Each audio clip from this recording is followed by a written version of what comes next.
जब दुनिया अपनों के साथ जश्न मनाती है, उस समय भी पुलिस अपना फर्ज निभाती है। रात होते ही पूरी दुनिया सो जाती है, बस पुलिस जागती है। जनता के सुख चैन के लिए वह अपना सुख चैन त्यागती है। सार्थक संवाद के सभी दर्शकों को मेरा सादर नमस्कार। सोचे सबको पुलिस की ज़रूरत है और शिकायत भी है। यदि ये घोषणा हो जाए कि अगले 24 घंटे पुलिस कोई काम नहीं करेगी तो क्या होगा? आम आदमी, गरीब आदमी तो कम परेशान होगा, ईमानदार आदमी, सज्जन आदमी तो कम परेशान होगा। जो पद, पैसा, प्रतिष्ठा वाले हैं वो कितने परेशान हो जाएंगे, नींद उड़ जाएगी उनकी, क्योंकि वो तो अतिरिक्त पुलिस सुरक्षा व्यवस्था, सुरक्षा गार्ड साथ में रखते हैं। तो फिर शिकायत क्यों पुलिस से? जब उसका एहसास ही हमें सुरक्षा का अनुभव कराती है तो इसके बाद शिकायत क्यों होती पुलिस से? तो जैसे एक मछली सारे तालाब को गंदा करती है, ऐसे ही कुछ पुलिस में घटनाएं हो जाती हैं जिसके कारण पूरी पुलिस बदनाम होती है, जबकि पुलिस इतनी ज़रूरत है। अभी कुछ दिन पहले ही राजधानी में एक पुलिस वाले ने एक इंजीनियर को इतना पीटा कि वो मर गया। सिवनी का मालूम है आपको, हवाला के पैसों में कैसे बंदरबाट किया पुलिस अधिकारियों ने, वो अंदर है। पुलिस जब प्रशिक्षण होता है तो उनको कानून का, विधि का सब ज्ञान दिया जाता है। आर्म्स एक्ट का क्या है, उसको कैसे चलाना, परेड, सब कुछ दिया जाता है।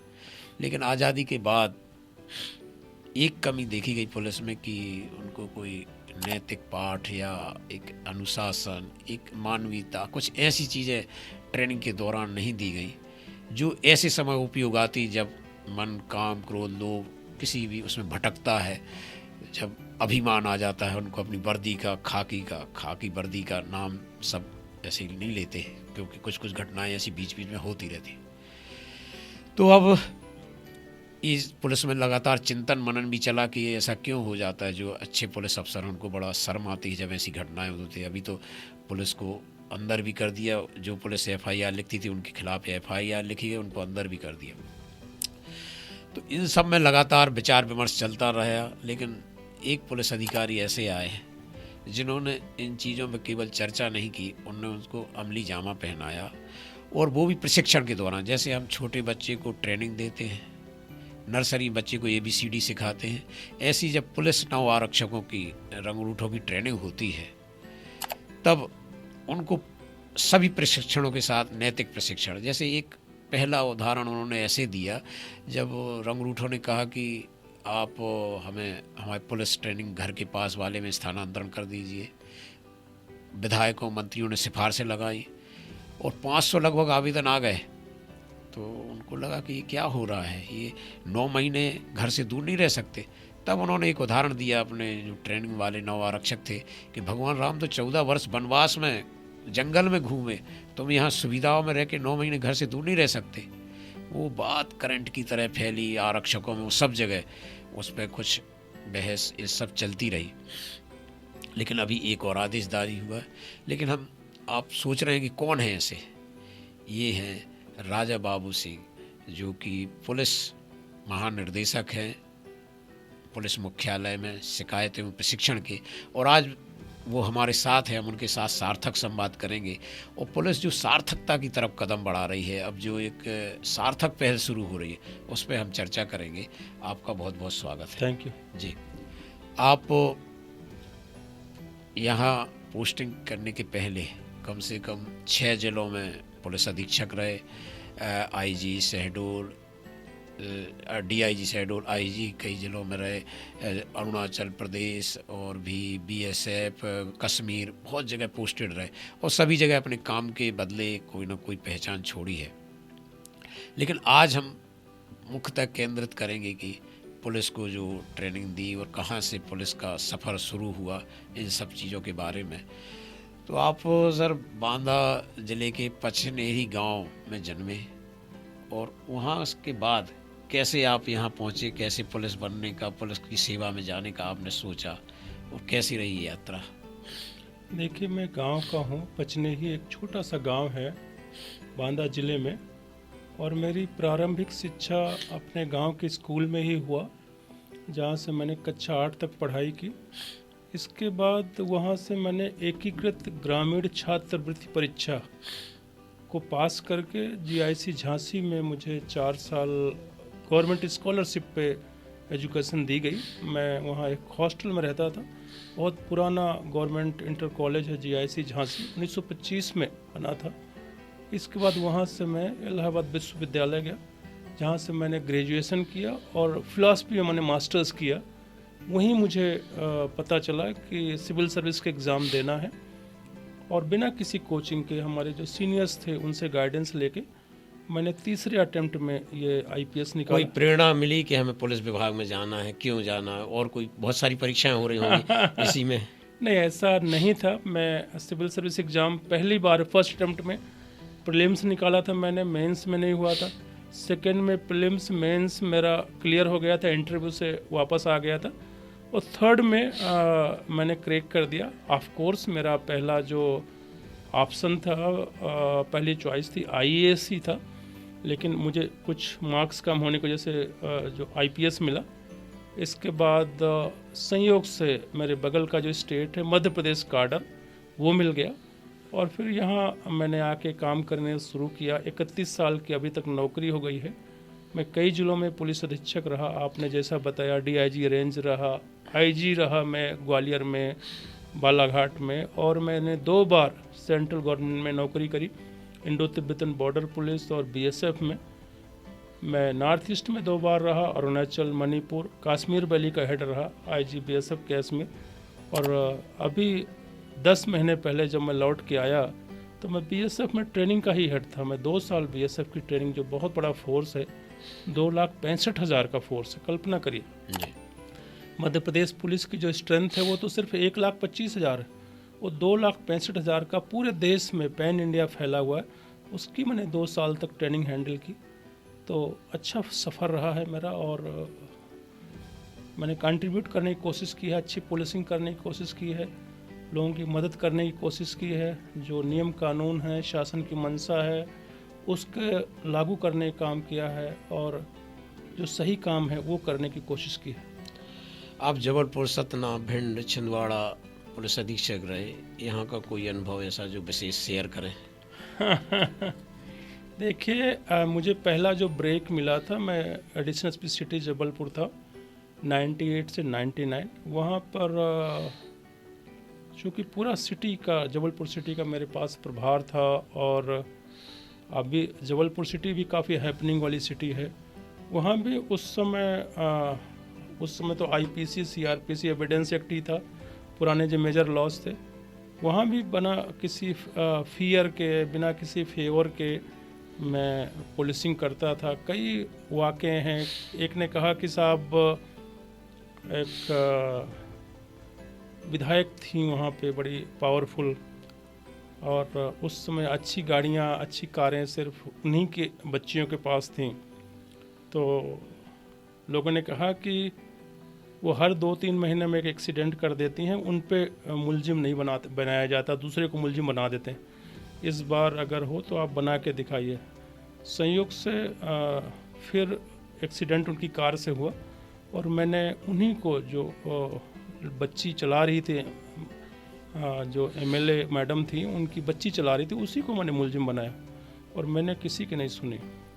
तो इस तरह करके बहुत सारे वाक़यात हुए थे। वहाँ पे लाइन ऑर्डर काफ़ी होता था, खासकर ओमती क्षेत्र में, और ओमती क्षेत्र में 2 बार मैंने लाइन ऑर्डर, काफ़ी बड़ा लाइन ऑर्डर झेला।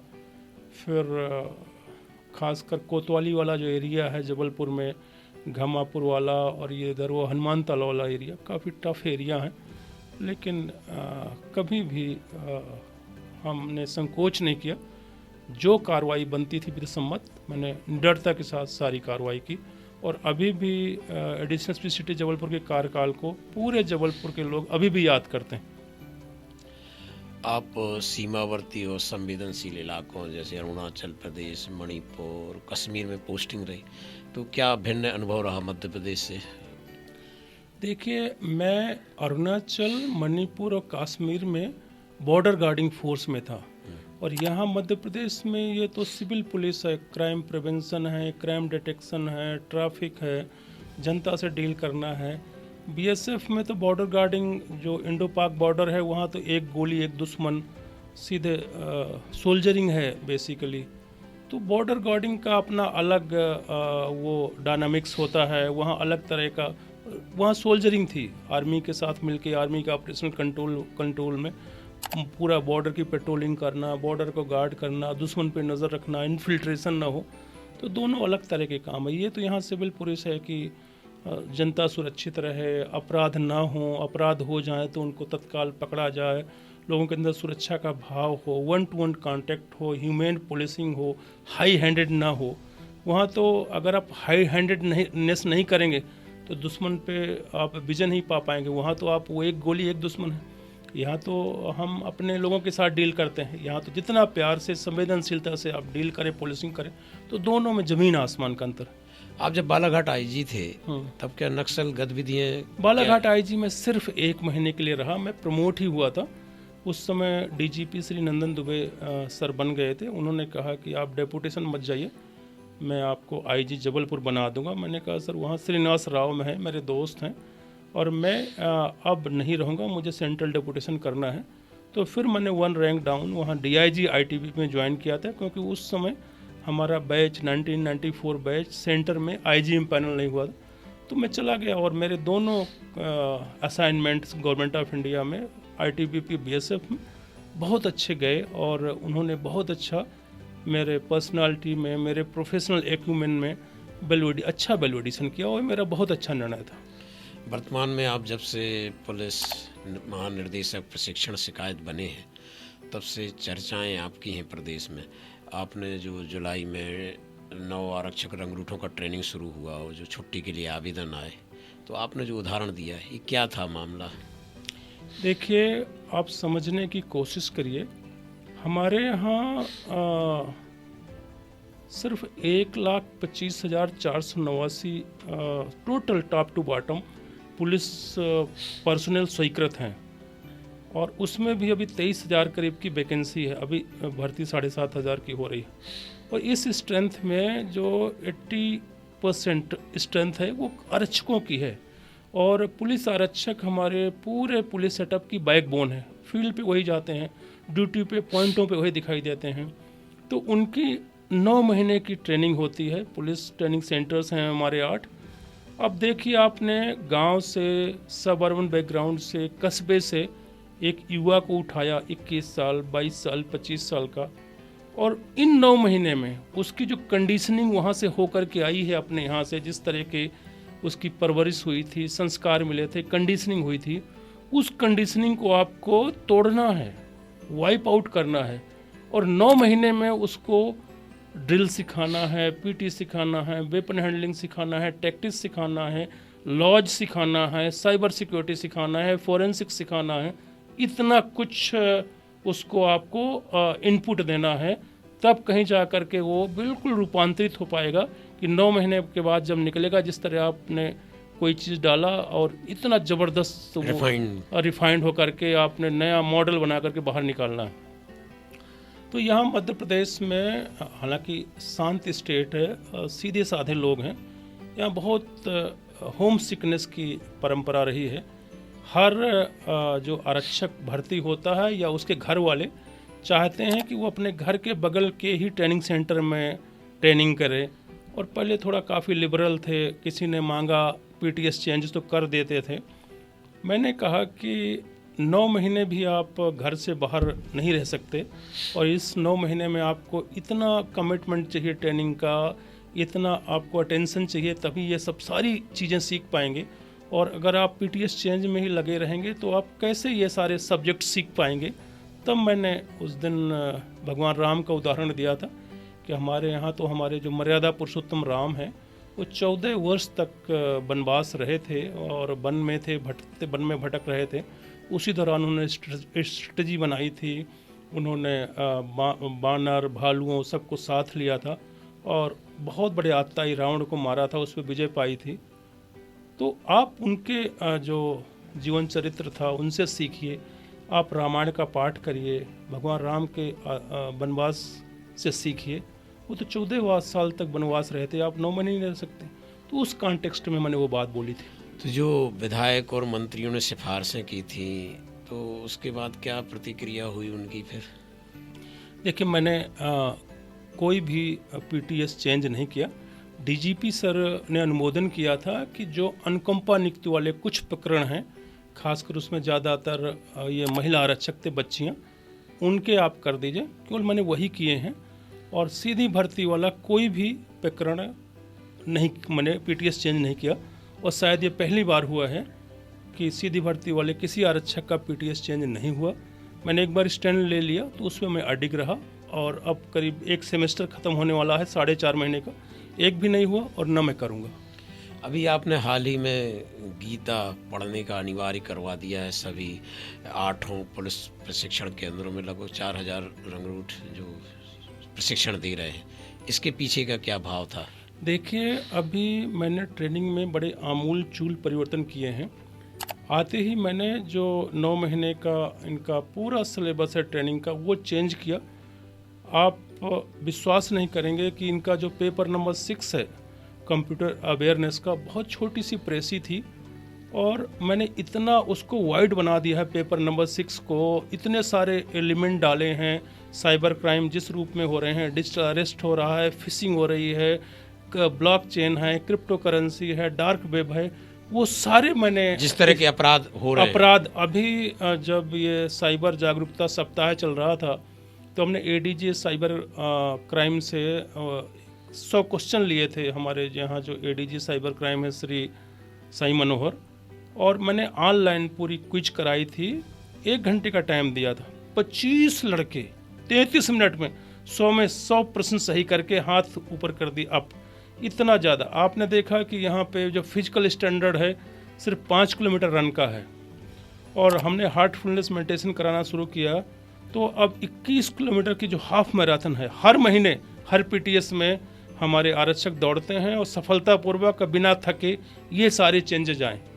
मैंने कई तरह की नई एक्सरसाइजेज लागू करी, जैसे क्रोकोडाइल वॉक एक्सरसाइज है जो कभी नहीं होती थी। हर जगह हमने सर्किट ट्रेनिंग एरिया बनवाया, पहले कभी नहीं थे। तो बहुत सारे आमूल चूल परिवर्तन किए। अभी मैंने एक और शुरू किया कि हर पीटीएस आसपास के 8 गांव को गोद लेगा और हर संडे को जो पीटीएस के आरक्षक हैं वो उन गांव में जाते हैं, उनके समस्याओं की सूची लेके जाते हैं। आपके यहाँ सॉलिड वेस्ट डिस्पोजल का क्या सिस्टम है, आंगनबाड़ी का क्या सिस्टम है, ताकि अभी से उनका कम्युनिटी कनेक्ट बने, उनकी समस्याओं के साथ एम्पैथाइज करें। ऐसा नहीं हो जैसे बेसिकली हुआ क्या था कि हमारा जो हिस्टोरिकल लीगेसी रही है पुलिस की मध्य देश में, वो ऐसी रही है कि जब यहाँ पे कॉलोनियल पीरियड था, ब्रिटिश रेजिम था, तो वहाँ जो गृह मंत्री थे रॉबर्ट पील उस समय 1860s में, तो उन्होंने अपने यहाँ तो वो बॉबी कॉन्सेप्ट लाए। पुलिस कांस्टेबल का बॉबी रहेगा जो सिविल पॉपुलेशन के बीच में रहेगा, अनआर्म्ड रहेगा। लेकिन इंडिया में उन्होंने आयरलैंड की जो आयरिश कांस्टेबलरी थी उसके पैटर्न पे यहाँ पुलिस वाला बैरक में रहेगा, लाइन में रहेगा, 303 राइफल उसके पास रहेगी, डंडा दिया जाएगा और लाइन ऑर्डर जब होगा तभी बाहर निकालेंगे और लाइन ऑर्डर को क्रश करेगा। तो उस तरह की यहाँ कंडीशनिंग थी और उसको तोड़ने के लिए ऐसा न हो कि आपने गांव के लड़के को बुलाया और 9 महीने तक लगातार उसको इक्विप करते रहे, उसको आप ड्रिल सिखाते रहे, पीटी सिखाते रहे, राइफल ट्रेनिंग देते रहे, लॉ सिखाते रहे, इतना एम्पावर कर दिया, उसे मोनेस्टर बना दिया 9 महीने। और फिर आप जब निकाल के लॉन्च करते हैं उसको सोसाइटी में, उसको रेगुलर पोस्टिंग देते हैं, तो वो इतना एम्पावर्ड हो चुका होता है। Power corrupts and absolute power corrupts absolutely. तो वो एम्पैथी आपने डेवलप ही नहीं करी उसकी 9 महीने के दौरान, उसे सिखाया नहीं कि आपको ये मोनेस्टर, आपको वर्दी, आपको एम्पावरमेंट कर क्यों रहे हैं। इसलिए मैंने एक नई शुरुआत करी कि इन 9 महीने की ट्रेनिंग के दौरान ही वो हर हफ्ते जाए, अपने किसी गांव में जाए, उनकी समस्याएं सुने, एम्पैथाइज करे कि यहाँ देखिए स्कूल की क्या स्थिति है, पोषण आहार की क्या स्थिति है, सॉलिड वेस्ट डिस्पोजल की क्या स्थिति है, उनकी समस्याएं क्या है, ताकि उसे ये पता हो कि मैं जो पुलिस की ट्रेनिंग ले रहा हूँ, मैं जो पुलिसमैन बन रहा हूँ, प्रोफेशनल पुलिसमैन बन रहा हूँ, वो इसलिए कि कल को मैं बाहर निकल के कंप्लीट पुलिसमैन बन के इनकी समस्याओं को हल करूँगा। तो वो एम्पैथाइज करने के लिए मैंने एक ये कम्युनिटी कनेक्ट का विलेज विजिट का प्रोग्राम डाला। और चूँकि दिन भर इतना स्ट्रेस हो जाता है पुलिसकर्मी को, ट्रेनिंग करते हुए, तो वो स्ट्रेस रिलीज करने के लिए बाद में उसकी हैबिट में आ जाएगा। जब वो रेगुलर आरक्षक बनेगा तो हमने हार्टफुलनेस मेडिटेशन कराना शुरू किया रोज़ शाम को सोने से पहले। और चूंकि ये पवित्र मार्गशीर्ष मास शुरू हुआ है, अगहन मास शुरू हुआ है अभी पिछले गुरुवार से, तो भगवान कृष्ण ने गीता में कहा है कि मासा नाम मार्ग शीर्षो अहम, मैं मासों में मार्गशीर्ष मास हूँ।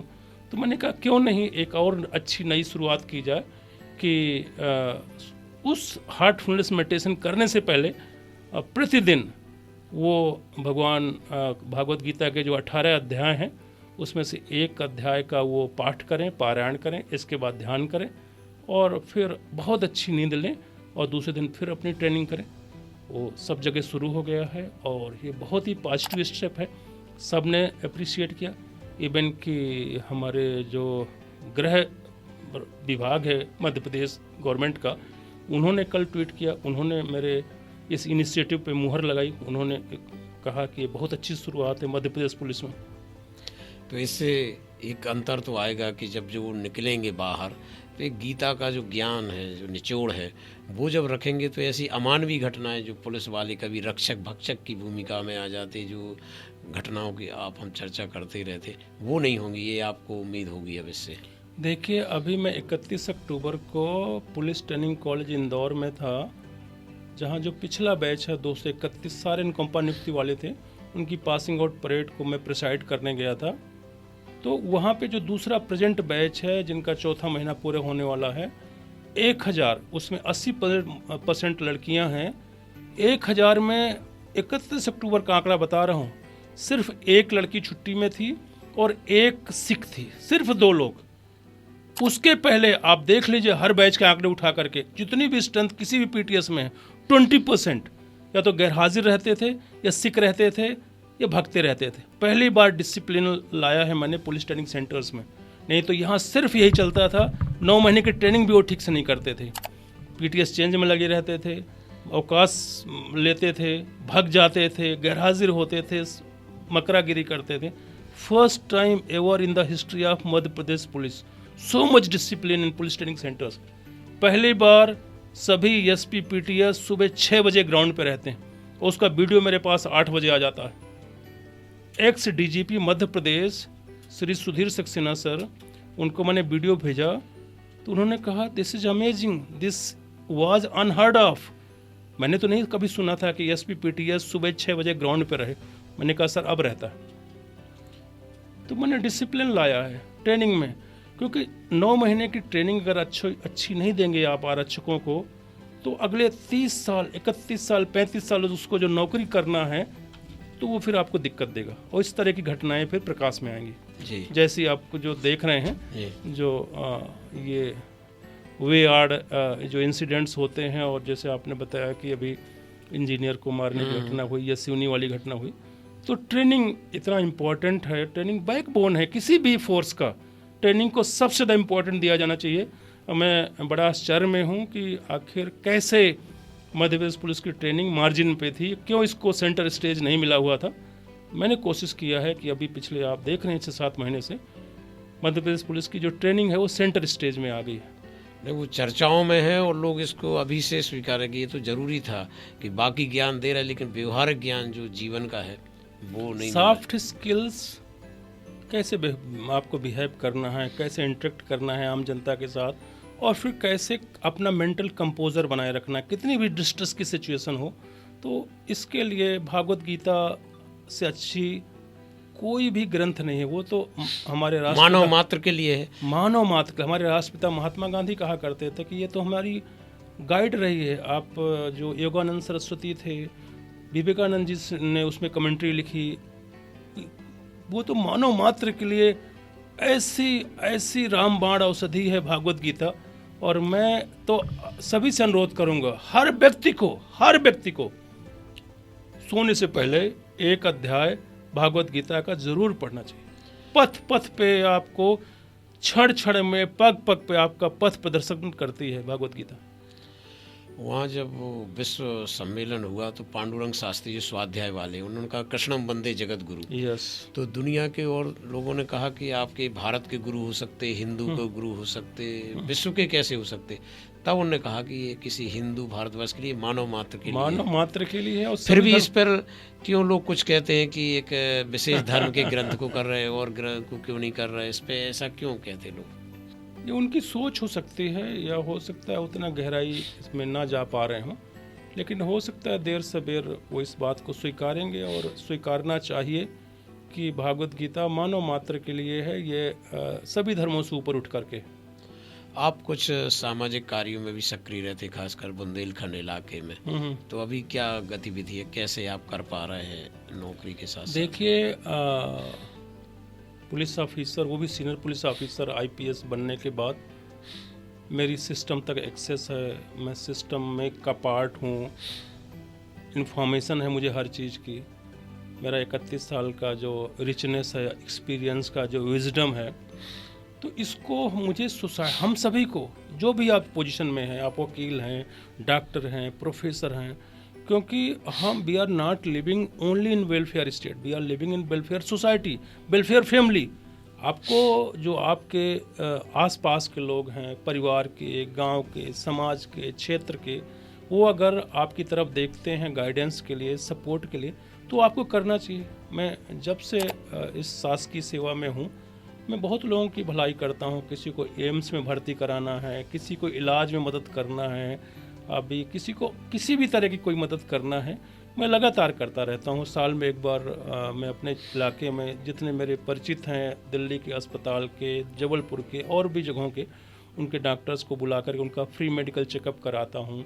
बीच में भी अगर कोई मेरे से मदद मांगता है, मदद करने की स्थिति में हूँ, मैं उनको इलाज कराता हूँ। और जो दूसरे ऐसे लोग हैं, एनजीओ हैं या बड़े लोग हैं, उनसे भी अनुरोध करता हूँ कि इनकी गरीब आदमी अगर मदद कर दो इलाज के लिए, तो ये सभी को करना चाहिए। मैं करता रहा हूँ, मुझे अच्छा लगता है। पुलिस की समाज में सकारात्मक, संवेदनशील इमेज बने, इसके लिए क्या प्रयास होना चाहिए व्यापक स्तर पर? देखिए, मेरा ऐसा मानना है कि पुलिस पर्सोनेल, चाहे आरक्षक संवर्ग का हो, सब इंस्पेक्टर हो, एएसआई हो, इंस्पेक्टर है, और डीआईएसपी हो या आईपीएस हो, ट्रेनिंग, उसका प्रशिक्षण, उसका जो स्किल होनिंग है, वो वन टाइम अफेयर नहीं होना चाहिए।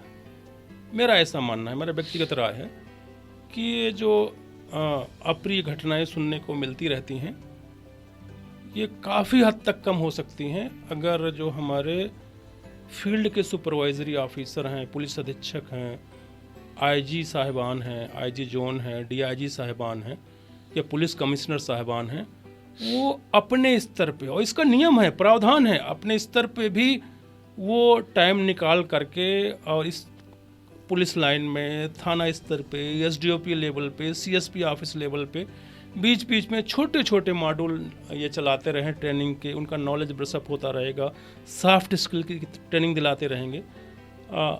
मैंने जो अभी लौट के पाया है, मैंने ये देखा है, हाँ, फील्ड में पुलिस कर्मियों का सबका ओवर कमिटमेंट बहुत ज़्यादा है, लैंड ऑर्डर ड्यूटीज़ में, बीआईबी विजिट्स में, क्राइम प्रिवेंशन में, क्राइम डिटेक्शन में, ट्रैफिक मैनेजमेंट में, लेकिन फिर भी वेज डिवाइज किए जा सकते हैं कि आईजी जोन को, डीआईजी रेंज को एटलीस्ट, या पुलिस कमिश्नर साहब को अपने स्तर पे इस बात का इनिशिएटिव लेना चाहिए कि रोटेशन में, हफ्ते में, 15 दिन में, 1 महीने में पुलिसकर्मी को 1 घंटे का, 2 घंटे का कोई ना कोई मॉड्यूल मिले, वो ट्रेनिंग करता रहे।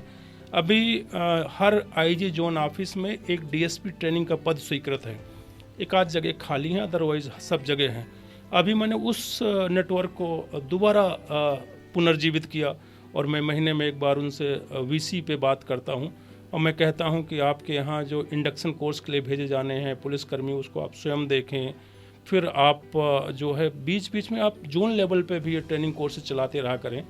तो ये बेसिकली ट्रेनिंग जो है ना, वो सतत प्रक्रिया है, केवल वन टाइम अफेयर नहीं होना चाहिए।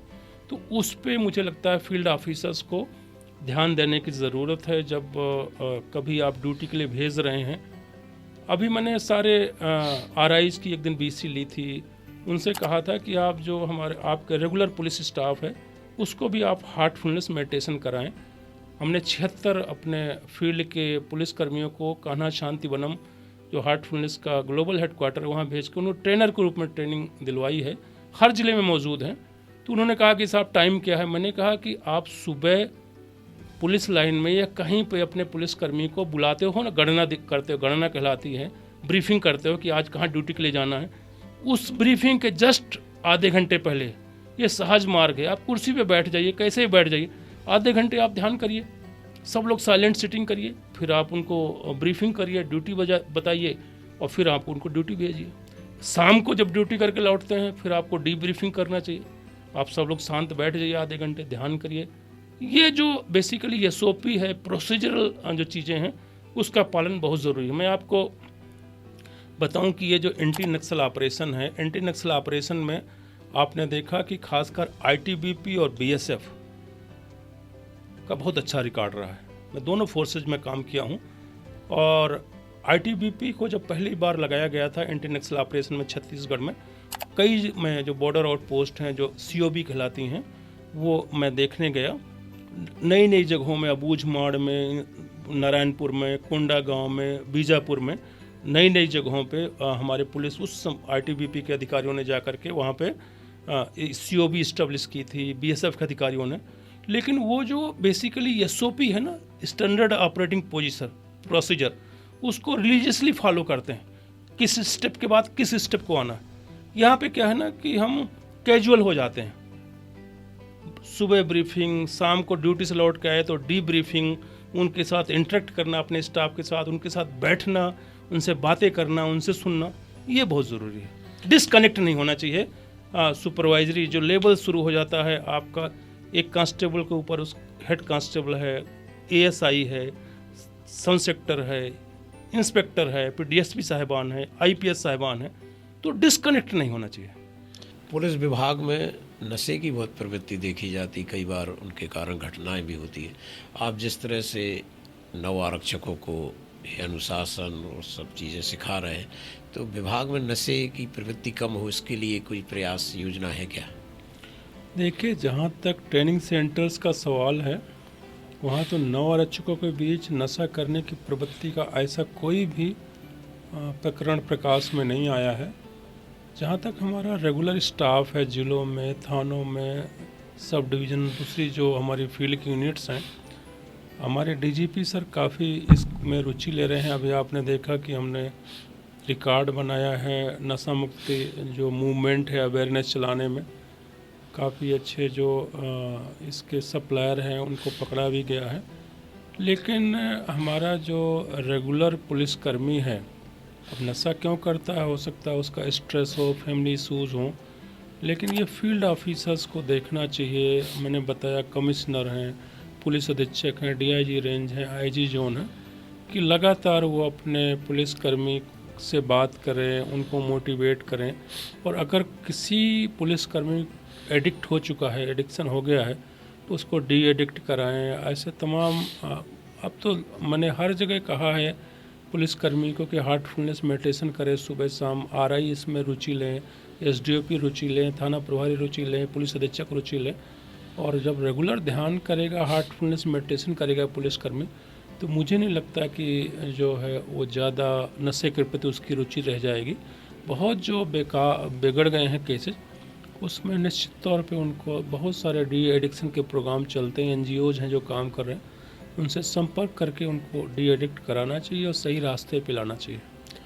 आपका सांस्कृतिक सनातन इन सब पर रुझान रहता है, तो इसके लिए कोई पुलिस की तरफ से या कुछ कार्यक्रम आप बनाने वाले सांस्कृतिक विरासत को समृद्ध बनाने के लिए?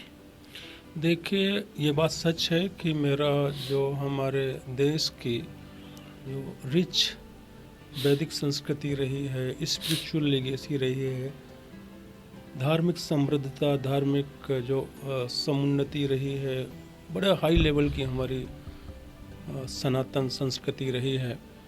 और ख़ासकर अगर मैं मध्य प्रदेश की बात करूं, जहां मैं काम किया हूं, जो मेरी कर्म भूमि रही है, ये तो हिंदुस्तान का दिल है। यहाँ हर जगह इतने अच्छी जगह हैं। अभी इसके लिए हम ये कर रहे हैं कि जो हार्टफुलनेस मेडिटेशन है, ना केवल हमारे पुलिसकर्मी करें इसको, बट पुलिसकर्मी हार्टफुलनेस मेडिटेशन के ब्रांड एम्बेसडर बने।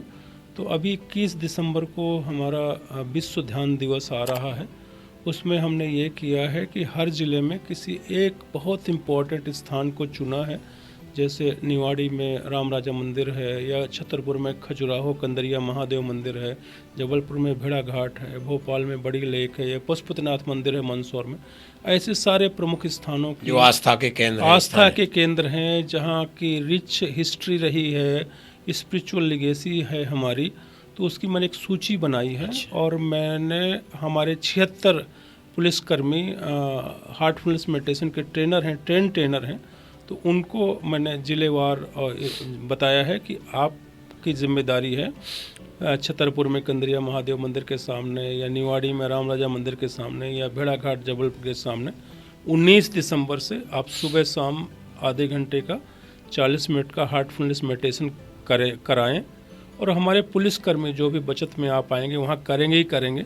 जनता का कोई भी व्यक्ति का स्वागत है कि वहाँ आए और ध्यान करें। ये बिल्कुल निःशुल्क है, ताकि हार्टफुलनेस मेडिटेशन का प्रचार हो। Meditation is the ultimate luxury. ध्यान हर आदमी को करना चाहिए। 24 घंटे में आधे घंटे समय निकालना ही चाहिए, जब वो शांत होकर आंख बंद करके बैठे और अपने शरीर में प्रोसेसेस का चल रहे हैं। रक्त दौड़ रहा है, हम जो है रेस्पिरेशन कर रहे हैं, सांस अंदर आ रही है, बाहर जा रही है, हमारा जो न्यूरो सिस्टम है काम कर रहा है। ज़रूर ध्यान करना चाहिए। और साथ ही हमने जो ये स्थान चुने हैं, इससे हमारे जो मध्य प्रदेश हिंदुस्तान का दिल है, उसकी जो समृद्ध सांस्कृतिक आस्था के जो केंद्र हैं, इन सब को पूरे देश में दुनिया में प्रचार होगा। ये मैंने किया। और 21 दिसंबर को जब विश्व ध्यान दिवस है, उस दिन इसको हम कल्मिनेट करेंगे, उस दिन पारायण करेंगे। वो आखिरी दिन होगा। 3 दिन का ये कार्यक्रम है। एक साथ पूरे प्रदेश में होगा? एक साथ पूरे प्रदेश में 19, 20, 21 दिसंबर। अच्छा, आप का संत समाज से सानिध्य देखा जाता है और उन्हीं की प्रेरणा से ज़्यादा गौ सेवा, खासकर देसी नस्ल गाय को संवर्धन के लिए प्रयास करते रहते हैं। तो एक पुलिस अधिकारी इन सब कामों के लिए कैसे समय निकाल लेता है? देखिए, संत हमारे समाज के मार्गदर्शक हैं, पथ प्रदर्शक हैं। हमारे यहाँ संत पूजन की बहुत पुरानी परंपरा रही है, सभी संस्कृतियों में रही है। वो निस्वार्थ भाव से पूरे समय में, तप में, समाज सुधार में, समाज को दिशा देने में लगे रहते हैं। यस, मेरा सभी अच्छे संतों से संपर्क है। मैं उनके सानिध्य में जाता हूँ, पवित्र सानिध्य में जाता हूँ, बैठता हूँ, उनके साथ बातें करता हूँ। उनसे बहुत कुछ सीखने को मिलता है। और ये जो देसी गाय हैं हमारी, जो अभी 42 से 44 जो देसी नस्लें हैं, मेरे अपने बुंदेलखंड की केन नदी, जो केन रिवर वैली है, उसकी केनकथा ब्रीड है। आपने देखा साहिवाल है पंजाब हरियाणा की, गिर गाय है गुजरात सौराष्ट्र की, और वहाँ काकरेज है दूसरी गुजरात की ही। हमारे यहाँ निमाड़ी ब्रीड है, पुंगानूर है चित्तूर आंध्र प्रदेश के आसपास की, बेचूर है नॉर्थ केरला की। तो इतनी अच्छी ये बद्री काऊ है चंपावत उत्तराखंड लक्षणा गाय। तो देसी काउज में जो कुबड़ होता है, सूर्य नाड़ी होती है उसमें, अगर उसे आप सुबह शाम हाथ फेरें, वो बहुत थेराप्यूटिक है, वो बड़ा स्वास्थ्यवर्धक है। और उसका जो दूध होता है, उसका जो मिल्क होता है, उससे बने वो A2 मिल्क होता है। और बाकी जो फ्लैट बैक वाली होलिस्टियन फ्रीजियन गाय हैं, उसका A1 मिल्क है, वो उतना अच्छा नहीं है और नुकसान भी करता है। तो हमेशा ये जो देसी हमारी नस्लें, इतनी अच्छी नस्लें रही हैं, उनको बढ़ावा देना चाहिए। गवर्नमेंट ऑफ इंडिया तो काफ़ी प्रयास कर रही है। उन्होंने एक राष्ट्रीय गौ सेवा आयोग बनाया है, और हमारे जहाँ भी जीन स्ट्रेन प्योरेस्ट बचे हुए हैं इन नस्लों के, उनको दोबारा एक्सट्रैक्ट करके उनको मल्टीप्लाई किया जा रहा है, और प्योरेस्ट फार्म में दोबारा सारी हमारी अलग अलग क्षेत्रों की देसी नस्लें पुनर्जीवित की जा रही हैं। तो मुझे देसी जो गाय की नस्लें हैं, उनके संवर्धन में, वृक्षारोपण में, पर्यावरण में, इन सब में मुझे काफ़ी रुचि है। भविष्य की और कोई योजना है ट्रेनिंग में और कुछ लागू करने का? बेसिकली अभी ही मैंने इतना कुछ लागू कर दिया है, उसी को कंक्रीटाइजेशन, सॉलिडिफाई करने की ज़रूरत है। मैं चाहूँगा कि ये तो प्रेजेंट बैच जिसकी ट्रेनिंग चल रही है, जो मैंने नवाचार बहुत सारे किए हैं वो तो अच्छा ट्रेन होकर के निकले ही, और ये जो नवाचार है मेरे हमेशा के लिए इंस्टीट्यूशनल हो जाएं, संस्थागत हो जाएं और अगले बैचेज में भी इस चलते रहें। ऐसा ना हो कि ये केवल मेरा विम्स और मेरा एफर्ट और मेरा ब्रेन चाइल्ड बन के रह जाए और अगला जो ट्रेनिंग का प्रमुख है उसको पूरा साफ कर दे कि नहीं भाई ये नहीं मानूंगा, जबकि ये होता रहा है और ये गलती नहीं होना चाहिए। हम अब जो तो भी खैर नवाचार करें मध्य प्रदेश सरकार ने, आपकी गवर्नमेंट ने ट्वीट कर दिया, अब तो फॉलो अब तो होगा। कोई बात नहीं है, लेकिन और भी जैसे मैंने 21 किलोमीटर की दौड़ है, साइबर का मैंने इतना वाइड जो कोर्स बनाया है, पीटीएस नहीं चेंज करने का जो मेरा वो है, और सर्किट ट्रेनिंग एरिया है, बहुत सारी चीज़ें, विलेज विजिट है, वोकल फॉर लोकल है, जो फोक मार्शल आर्ट हम कराते हैं, ये सारे संस्थागत रूप ले लें और अगले बैचेज में भी ये फॉलो होते रहें। इस सब की बहुत ज़रूरत है और मेरा मेन अब प्रयास यही है कि ये चीज़ें इंस्टीट्यूशनलाइज हो जाएं, संस्थागत रूप ले लें और अगले बैचेज में भी इनको अपनाया जाता रहे। तो ये थे राजा बाबू सिंह जी, जो एक व्यापक परिवर्तन पुलिस विभाग में लाने के लिए प्रयासरत हैं। सोचो यदि किसी मकान की नींव मजबूत होगी तो उसको फिर कभी दिक्कत नहीं जाएगी, कितना ही आप मंजिल महल बना लो, कहीं भी कुछ भी कर लो।